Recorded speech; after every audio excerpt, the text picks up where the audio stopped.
प्यारे बच्चों आदाब। उम्मीद है आप सब ठीक होंगे। तो चलिए बेटा, हम इस चैप्टर का क्वेश्चन नंबर 4 कर लेते हैं। क्वेश्चन नंबर 3 तक हमने कर लिया था। तो क्वेश्चन नंबर 4 हम लिख लेते हैं यहाँ पे। पहले हम लिखेंगे क्लास कौन सी है। ये है क्लास 6, सब्जेक्ट इंग्लिश। डेट कौन सी है आज? आज है 26/5/2021। और टॉपिक हमारा है द फ्रेंडली mongoose। ठीक है। क्वेश्चन नंबर 4 है, why did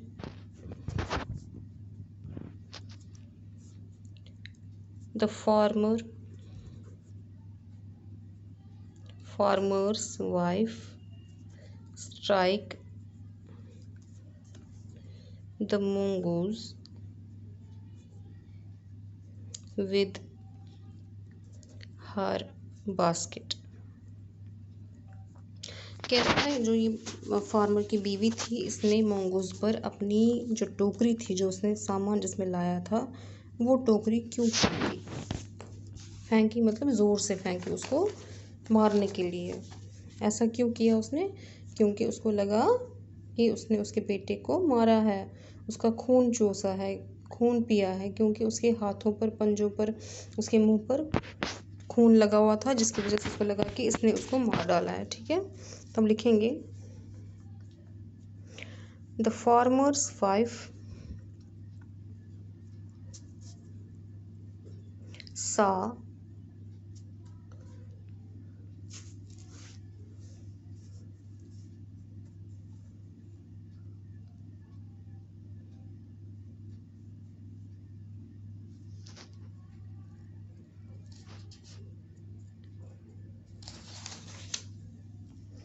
the blood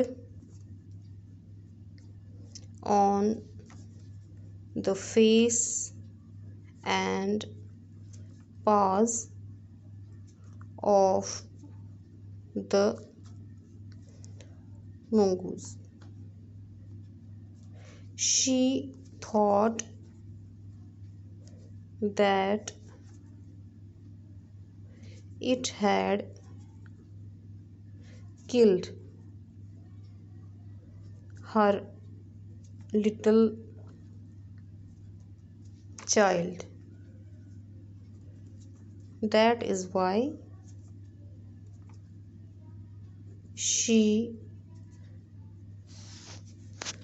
struck the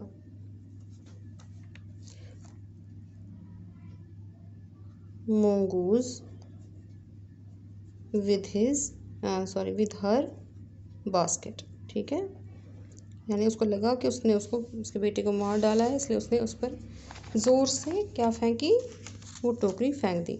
इसके बाद क्वेश्चन नंबर 5 है, did she repent of her hasty action. उसने जो भी किया था वो उसने किस में किया था? उसने वो जल्दबाजी में और गुस्से में किया था। हेस्टी मीन्स गुस्से में किया था या जल्दबाजी में किया था।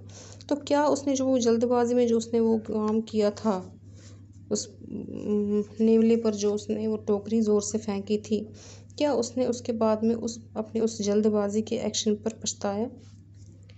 क्या उसने पछताया? अगर हमने चैप्टर पढ़ा हो और आपको याद हो तो उसने पछताया, मगर उसके पछताने से कुछ नहीं हुआ। वो बेचारा, वो नेवला मर गया था। ठीक है। इसलिए उसने जल्दबाजी में जो किया, उसके नतीजा जो है उसको बहुत ही बुरा भुगतना पड़ा। तो पहले क्वेश्चन का लिख लेते हैं, did she repent of her hasty action. क्या उसने अपनी जल्दबाजी के एक्शन पर पछताया? तो हम लिखेंगे yes, she repent on her hasty action. ठीक है। उसके बाद कह रहा है, how did she show her repentance. तो उसने अपनी जो वो पछतावा था वो कैसे शो किया। अब वो क्या कर सकती थी, अगर वो ज़िंदा होता तो उसको वो अपनी बाजुओं में लेकर उसको प्यार करती, उसको वो खून साफ़ करती, खाना देती, या जो भी वो खाता था, दूध पीती, जो भी पीता वो। तो लेकिन क्योंकि बेचारा वो मर गया था तो उसने क्या किया, उसने उसको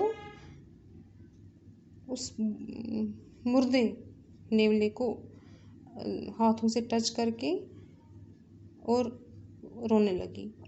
मेन उसने रोने लगी, रोने की वजह से या रोते रोते ही उसने अपनी गलती का पछतावा किया। तो हम लिखेंगे she touched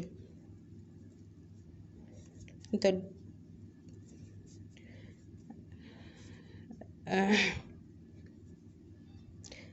dead mongoose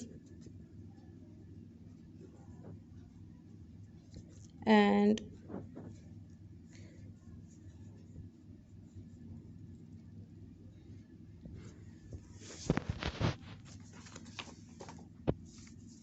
cried.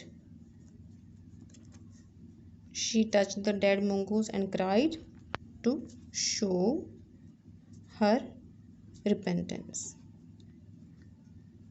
समझ आ रही है। इसके बाद यहाँ पे इन्होंने एक क्वेश्चन दिया है, do you have a pet, a cat और ए डॉग। क्या आपके घर में कोई पालतू जानवर है, क्या वो बिल्ली है या कुत्ता है। If not would you like one. क्या आपके घर में कोई नहीं है तो क्या आप इनमें से कोई पालना चाहते हो। How would you look after it, are you for और against keeping birds in a cage as pets. तो क्या कहता है, क्या आपके घर में कोई पालतू जानवर है, कोई बिल्ली या कोई कुत्ता। अगर नहीं है तो क्या आप उनमें से किसी को पालना चाहते हो। अगर आप पालना चाहते हो तो आप उनका कैसे ख्याल रखोगे। और क्या आप किसी भी परिंदे को पिंजरे में रखने के खिलाफ है। अगर आप किसी तोते को या किसी भी मुर्गे को या मुर्गी के बच्चे को पालते हैं तो उसको आप पिंजरे में रखते हो तो क्या आपको वो अच्छा लगता है कि नहीं। या अगर कोई रखता है तो आप उसको एतराज़ करते हो कि नहीं ऐसा नहीं करना चाहिए, ये बेचारा, इसको भी जीने का हक है, इसको भी फ्री रहने का हक है। तो क्या ऐसा आप दिमाग में सोचते हो कि नहीं सोचते हो। तो ये वाला क्वेश्चन थोड़ा लंबा है, बड़ा क्वेश्चन है, इसको हम कल कर लेंगे। ठीक है, आज आपके ये 4th और 5th क्वेश्चन कंप्लीट है। इसके बाद हम बुक वर्क कर लेते हैं इसका। कलेक्टिव नाउन्स मैंने आपको कहा जहाँ पे ग्रुप को एक नाम दिया जाए। जैसे आप सब बच्चे जो हैं जब क्लास में बैठते हो तो वहाँ पे हम एक एक बच्चे का नाम नहीं कहते, हम कहते हैं ये क्लास 6 का है। ठीक है, कौन सी क्लास है, 6 क्लास में। इसमें कितने बच्चे हैं, 10 बच्चे हैं, लेकिन है क्या, ये क्लास है। कौन सी क्लास है, 6 क्लास है, यानी कलेक्टिव नाउन्स में हम इसको क्लास कहते हैं। समझ आ रही है। तो हम लिखेंगे यहाँ पे, जैसे यहाँ पे पहला यही आया है स्टूडेंट्स, तो बच्चों के जो ग्रुप होते हैं उसको हम क्या कहते हैं, क्लास। एक डैश ऑफ कैटल, ठीक है, कैटल का आ जाएगा herd, a herd of cattle. Bee का swarm of bees, a team of players, a crew of sailors, an orchard of fruit trees, a bucket of flowers, a bunch of grapes। फिर यहाँ पे इन्होंने फिर से एक बार लिखा है, a library of बुक्स, और यहाँ पे फिर इन्होंने लिखा हुआ, यहाँ पे लिखा है school of students, school of students. ठीक है, इसी तरह यहाँ पे all that glitters is not dash, ये एक प्रोवर्ब है, जो भी चमकने वाली चीज़ है वो सोना नहीं होती है। जो चमकने वाली चीज़ होती है वो सोना नहीं हो सकती है कि हर एक चमकने वाली चीज़ सोना हो, यानी यहाँ पे गोल्ड लिखना है। All that glitters is not gold. Dash is rich in calcium, किस चीज़ में कैल्शियम बहुत ज़्यादा पाया जाता है, मिल्क में। ये इनमें से हमने करना है, जैसे ये पहला है, ये दूसरा है। डैश इज़ वेरी स्वीट, कौन सी चीज़ बहुत मीठी होती है, sugar. Number 3, we must drink boiled, हमें उबला हुआ क्या पीना चाहिए, पानी पीना चाहिए, शाबाश। Dash can be recycled, paper को हम फिर से रिसाइकल करके यूज़ कर सकते हैं। समझ आ रही है। चलिए अब हम ये वाला पोर्शन और वो जो क्वेश्चन हमारा रहेगा ये वाला, ये हम कल कर लेते हैं। ओके बेटा, आदा।